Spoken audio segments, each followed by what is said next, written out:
What if the man you loved betrayed you for fame only to work under your command? The question hit Roman like a slap the moment he stepped into the boardroom on that crisp October morning in Manhattan. 5 years had passed since the night everything shattered, yet the wound still throbbed every time he remembered Braden's smile, the same smile that had once promised forever. Roman adjusted his tie, the silk cool against his skin, and scanned the new hires lined up for orientation. His production company, Horizon Pictures, had just acquired a struggling indie label, and today he would meet the latest batch of talent. Little did he know one of them would force him to relive the past he had buried under layers of success. It had all begun in a small Brooklyn apartment 8 years earlier. Roman was 24, fresh out of NYU with a stack of unfinished screenplays and a part-time job at a coffee shop near Union Square.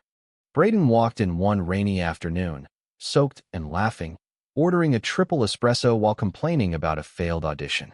He was 25, tall with tousled dark hair, warm hazel eyes, and the kind of easy charm that made strangers feel seen. "You look like you write stories that hurt in the best way," Braden said, flashing that crooked grin. Roman laughed, handed him the cup, and somehow they ended up talking for 2 hours past closing. Their first date was simple: Thai food on the fire escape, sharing dreams under string lights. Roman spoke of his conservative family back in Ohio who still sent polite but distant texts, never acknowledging the truth he had come out with at 19. Braden listened, really listened, then shared his own scars.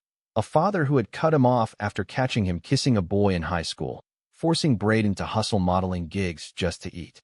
"We're both fighting the same world," Braden whispered that night, their fingers intertwined. Roman believed him.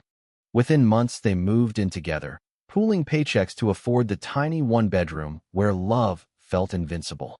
Roman wrote late into the night while Braden rehearsed monologues in the kitchen. They celebrated small wins, Roman selling his first short script to a festival, Braden landing a recurring role on a cable drama.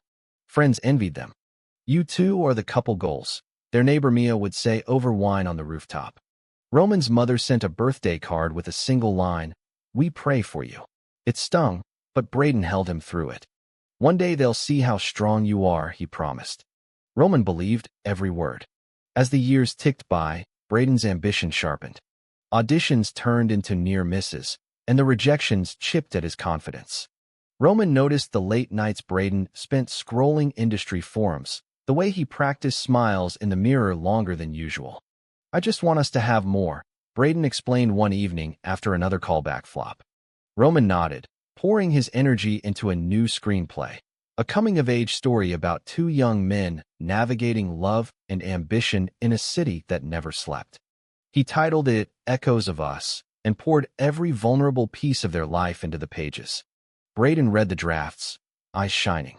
"This is gold, babe. This could change everything." The city pulsed around them, indifferent to their private world. Roman finished the final draft on a snowy January night, printing the pages while Braden cooked pasta. They toasted with cheap red wine, dreaming aloud. Maybe a producer would notice, maybe Braden could star in it.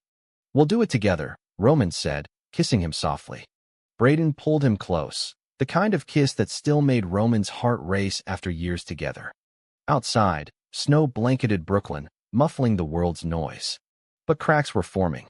Braden started skipping their Friday movie nights for networking events. "It's just business," he insisted when Roman questioned the growing distance. Roman's family called more often, their voices tight with unspoken disappointment after he sent them a photo of the two of them at Pride. "We love you," but his father trailed off. Braden hugged him afterward, yet Roman sensed the pressure mounting on his partner too. Braden's agent pushed harder. "You need an edge, something fresh. The industry eats nice guys for breakfast." One Friday in March, Braden came home late, cheeks flushed with excitement. "I got a meeting with Victor Lang at Summit Studios. He's huge." Roman stayed up waiting, proud yet uneasy.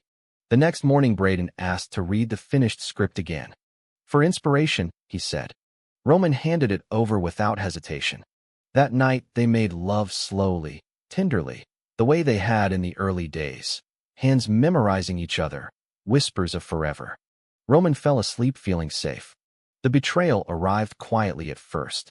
2 weeks later, Roman saw the announcement on Deadline. Summit Studios greenlighting a new series called Shadows We Share, created and starring Braden Hart. The logline sounded eerily familiar. Two young men fighting ambition and love in New York. Roman's stomach dropped. He opened the article. Braden's quote, "This story is straight from my heart. I lived every moment." No mention of Roman. No credit. When Roman confronted him that evening, Braden's face hardened. "It's just business, Roman. You know how this town works. I pitched it as my own to get the green light. They wouldn't have bought it otherwise." Roman stood frozen in their living room, the same room where they had built a life. "You stole my words." "My life." Braden shrugged, eyes cold. "We were drifting anyway. I need this break. You'll write more." The argument exploded, accusations flying, doors slamming. Braden packed a bag that night and left. Roman sat on the floor among scattered script pages, the city lights blurring through tears. The man who had promised to fight the world with him had sold their story for a shot at the spotlight. The following months blurred into grief. Roman's friends rallied, but the pain dug deep. He quit the coffee shop, moved to a cheaper place in Queens, and poured everything into rewriting his pain. Prejudice followed.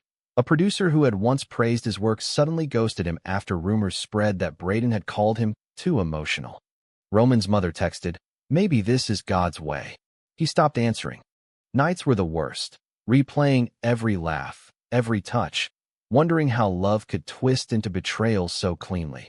By summer, Roman had a new script, darker, sharper, born from the ashes.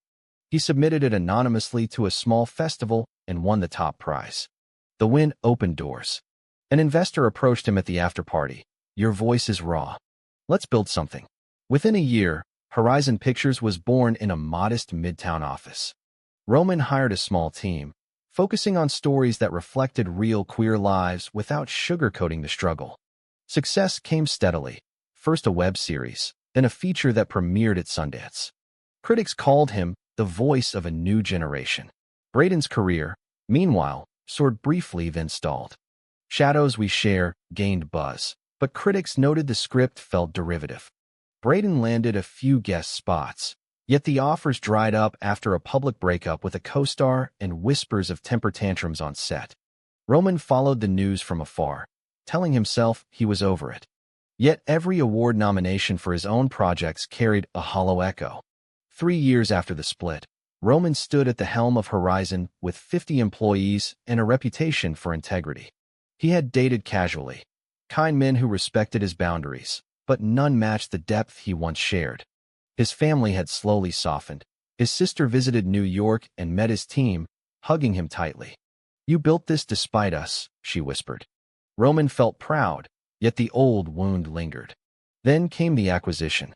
Summit Studios, the same company that had launched Braden, was folding its indie division. Horizon absorbed the talent pool. HR sent Roman the list of transferred contracts. His eyes froze on one name, Braden Hart, actor, seeking a supporting role in development projects. The email requested an in-person orientation meeting. Roman's pulse hammered. 5 years of rebuilding, and now the past was walking back into his office. He scheduled the meeting for the following week, telling himself it was just business. The night before, he stared at the city from his high-rise apartment, the same question circling. What if the man you loved betrayed you for fame only to work under your command? Sleep came late. The boardroom smelled of fresh coffee and polished wood. Roman arrived early, reviewing notes. When the new hires filed in, Braden entered last, still handsome, though lines of fatigue etched his jaw. Their eyes met. Braden's widened in shock. Roman kept his expression neutral, the CEO mask firmly in place. "Welcome to Horizon Pictures," Roman began, voice steady. "We value integrity here. Stories that matter." Braden shifted uncomfortably. Orientation dragged. Roman outlined expectations, assigning projects. Braden was placed on a prestige drama pilot. Ironically, one Roman had developed. As the group broke, Braden lingered. "Roman, I didn't know." Roman met his gaze coolly. "You're here as talent, Mr. Hart. Report to the development lead tomorrow. Any questions go through channels." He walked away, heart racing, but spine straight. The power shift felt surreal. Once the supportive partner, now the one holding the keys. Days blurred into weeks. Braden worked diligently, arriving early, staying late. Roman watched from afar during production meetings, noting the quiet respect Braden now showed the crew. Whispers circulated. The new guy had history with the boss. Roman ignored them. Internally, old memories surfaced uninvited. Lazy Sundays, shared laughter, the way Braden once traced patterns on his back after long days. He pushed them down. This was about growth, not nostalgia. One afternoon, a script crisis hit. The lead actor dropped out. Roman called an emergency meeting. Braden spoke up hesitantly. "I know the material inside out. Let me read for it." The room fell silent. Roman weighed the decision. Professionalism won. Screen test tomorrow. Prove it. Braden nodded, gratitude flickering in his eyes for the first time. That night Roman paced his apartment, conflicted. Forgiving felt dangerous. Ignoring the past felt cowardly. He called his sister.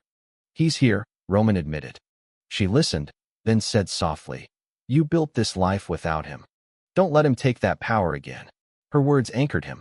The screen test went well. Braden delivered a raw, honest performance that surprised even the skeptical director. Roman approved the casting quietly.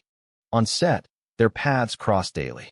Braden kept interactions professional, yet small gestures appeared. Coffee placed on Roman's desk exactly how he liked it. Notes on script pages that echoed their old collaborative style. Roman pretended not to notice. Tension peaked during a late-night rewrite session. Only the two of them remained in the conference room. Braden set down his pen. "I owe you an apology. Not for the job, for everything. I was scared." Fame felt like the only way out of feeling small. Roman stared at the city lights. "You didn't just steal a script. You stole the trust one gave you when the world told me I didn't deserve it." Braden's voice cracked. "I know. Every award you win reminds me what I lost." Silence stretched. Roman finally spoke. "This company is my proof that I didn't need you to survive. You're here because you're talented, not because I owe you anything." Braden nodded, eyes glistening. "I'm not asking for forgiveness. Just a chance to earn respect again." They parted without resolution, yet the air felt lighter. Family pressure resurfaced when Roman's parents visited New York for his mother's birthday. They met the team at a company dinner. Braden was there, polite and distant. Later, his father pulled Roman aside.